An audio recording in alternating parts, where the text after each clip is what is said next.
Hey everyone, it's your girl Maddie here, aka it's Beaver Mosh, and today I'm talking to you about Carnal Heresy from the Sweden-based band Wretched Fate.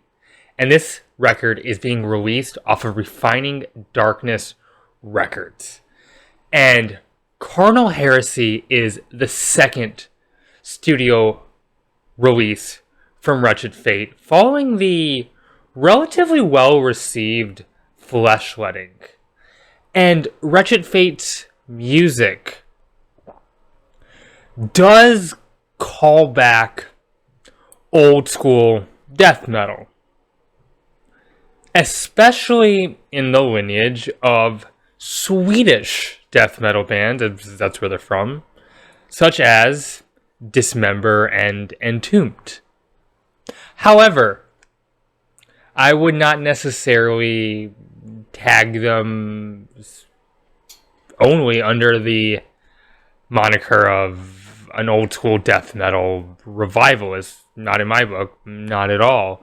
Because they also have quite a modern shine to their sound as well. The music here is hard-hitting and gory and really fucking creepy, and it looks like the cover art.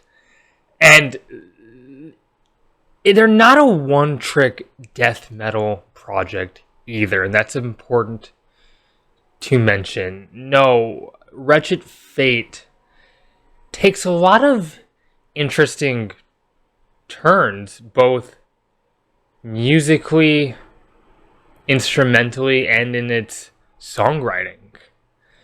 And the record sounds really good as well, and really clear, but in a way that emphasizes and heightens the record's grisliness.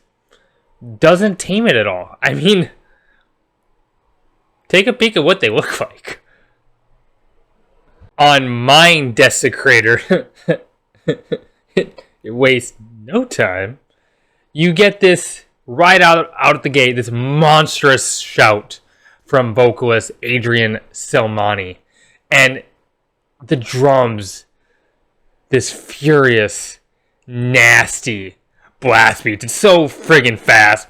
Goddamn, Samuel Karlström, the drummer here, really comes through. And the guitarist here, Mats Anderson and Fredrik Wickberg, come through with these weaving, kind of complex riffs that twist over each other in very interesting ways. Momentary Suicide displays the band's ability and understanding of how to incorporate atmosphere and how that can be used to heighten and amplify the record's brutality.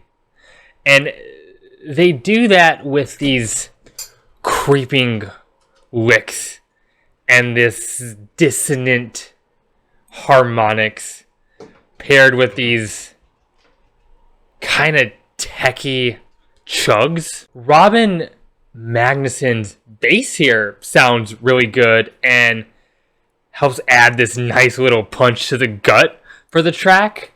And all these fluttery kind of melodic fill-ins are really sweet as well. There's such a lot of hidden detail to be discovered throughout the record. And this track is made complete with this screeching, super slick guitar solo to top things off. You get this very frightening, dismal opening on utterance from the Inhuman tongue that makes way for a more mid-tempo and festering approach from the band. These buzzing tremolos just add to the nauseous quality in the air over this cut. And the vocals have this distinctly gruff sound, although it has a decipherableness to it as well. And it also has a bit of a rhythm with that said, it's just oozing with phlegm, and the vocals are really nasty in a good way. Cry from Beyond brings forward this dense, horror-like intro with these chopping, palm-muted riffs, bringing the track forward in momentum. But that's all before this dizzying, kind of syncopated, super heavy mindfuck of a section with these drums flying all over the place. It gives a really disorienting effect. It's really cool. The jittery, whirlwind-like leads are just super impressive and sound really crisp. They're just executed to perfection. The band's technical chops are never really hidden from you. Umbilical Suffocation is just this nasty, no bells and whistles death metal track. It's probably the most straight to the cut we've been on the record thus far. Unrelenting punishment, thick, gruesome riffs, pouncing drums, and this destructive low end. Yes, please. So the midsection of this track as well just showcases some really sick songwriting from Wretched Fate. You'll get these faint leads in the background and this like baby crying sample.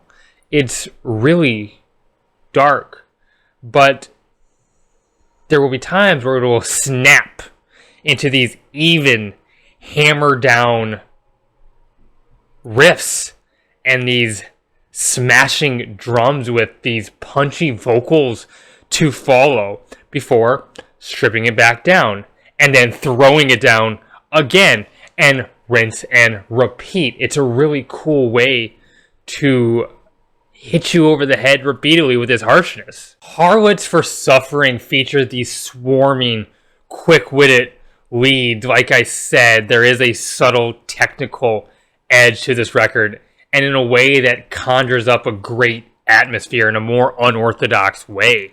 This track has a skip and a snap to it that is such a rush to experience. Upon the Weak reminds me of Immolation a bit, with this more groove-oriented and desire for pure evil approach.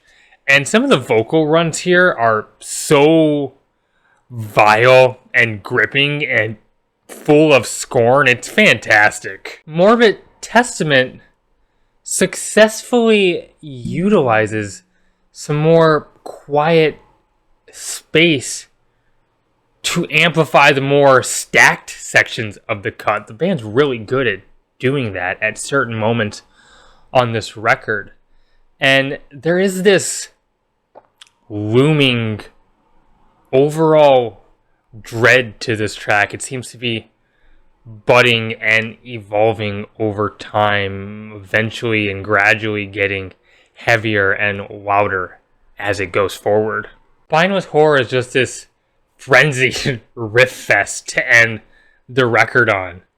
And in between all the menace, there's some interesting and intriguing spacious bits to experience, including a very compelling acoustic passage that seems to work really well.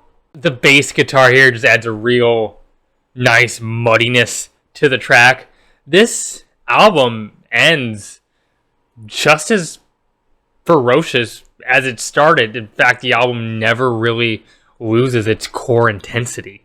Carnal Heresy is just a purely enjoyable death metal record. It's a death metal record with a lot of great songwriting chops. There are some real hooks here, even. And it's one that also has a lot of experimentation and adventurous segments. It's a record that is willing to diversify itself with varying atmospheres and moods and textures without ever feeling stagnant. And this is a death metal record that is definitely informed by the old school pioneers of the genre, but it's also a death metal record that is keen on pushing death metal forward, and it rips. And hey, these are my thoughts. As always, if you liked this video, tell me, hit the like button. If you'd be so kind, it would mean the world to me to have you subscribe, leave a comment below. I love engaging with those. I have a Twitter you can follow.